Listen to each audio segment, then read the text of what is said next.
இது நிஜமாவே நடந்த ஒரு கதைன்னு சொன்னா உங்களால நம்ப முடியுமா? இங்க ரியான்ற பொண்ணு நைட் ஆஃபீஸ் முடிச்சுட்டு கார் ஓட்டிட்டு அவ வீட்டுக்கு போயிட்டு இருக்கா. அப்போ அவளோட கார் சடனா பிரேக் டவுன் ஆகி ஒரு அபேண்டன் ஹவுஸ்க்கு வெளியே நிக்குது. அவளும் எப்பவுமே அந்த ரோடு வழியா தான் போவா.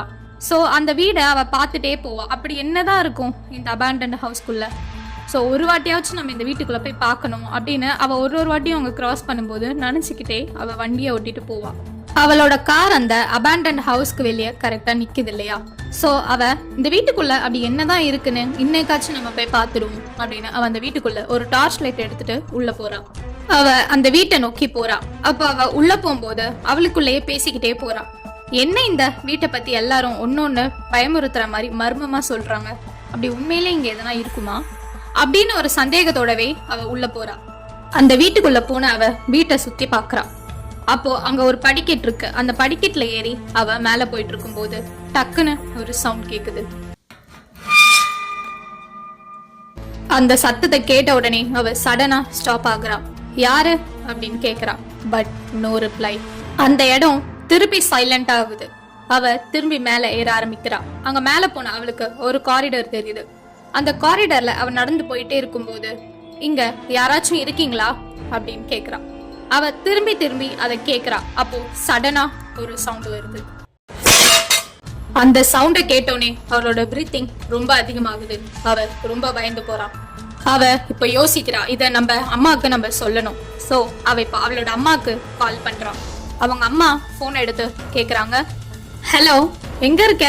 அப்போ அந்த பொண்ணு சொல்றா, அம்மா இந்த வீடு ரொம்ப மர்மமா இருக்கு, இங்க யாரோ நடக்கிற மாதிரி சவுண்ட் கேக்குது. இப்போ அவங்க அம்மா கேக்குறாங்க, எந்த வீடு, நீ எங்க இருக்க அப்படின்னு கேக்குறாங்க. அந்த பொண்ணு, அம்மா நான் ஆபீஸ் முடிச்சுட்டு வரும்போது என் கார் பிரேக் டவுன் ஆகி நின்னுடுச்சு. நம்ம வீட்டுக்கு கொஞ்சம் பக்கத்துல இருக்க அந்த அபேண்டன் ஹவுஸ்க்குள்ள எதனா ஹெல்ப் கிடைக்குமான்னு பாக்குறதுக்காக வந்தேன்னு சொல்றா.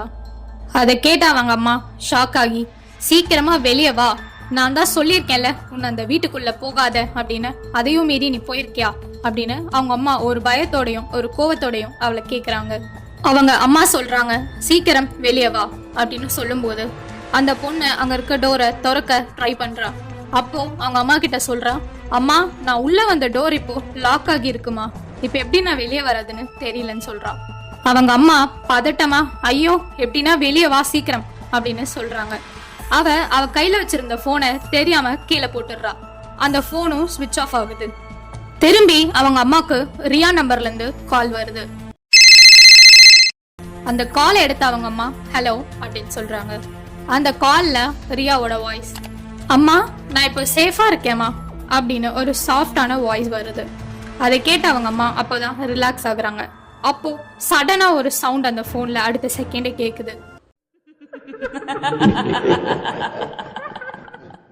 இந்த சிரிப்பு சத்தத்தை கேட்டதும் அவங்க அம்மா பயப்படுறாங்க. சடனா அந்த காலும் கட் ஆகுது. அடுத்து அந்த பொண்ணோட அம்மா போலீஸ்க்கு கால் பண்றாங்க. உடனே போலீஸை கூப்பிட்டுட்டு அந்த வீட்டுக்கும் போறாங்க. போலீஸ் செக் பண்றாங்க. அங்க அந்த பொண்ணோட போன் மட்டும் இருக்கு. பட் அந்த பொண்ணு அங்க இல்ல. போலீஸ் பேசிக்கிறாங்க, இந்த வீட்டுக்குள்ள தனியா வந்த எல்லாரும் ஒண்ணு இறந்துடுவாங்க இல்லனா காணாம போயிருவாங்கன்னு சொல்றாங்க. சோ இந்த பொண்ணு ரியாவோட கேஸையும் போலீஸ் மிஸ்ஸிங் கேஸ்னு க்ளோஸ் பண்றாங்க.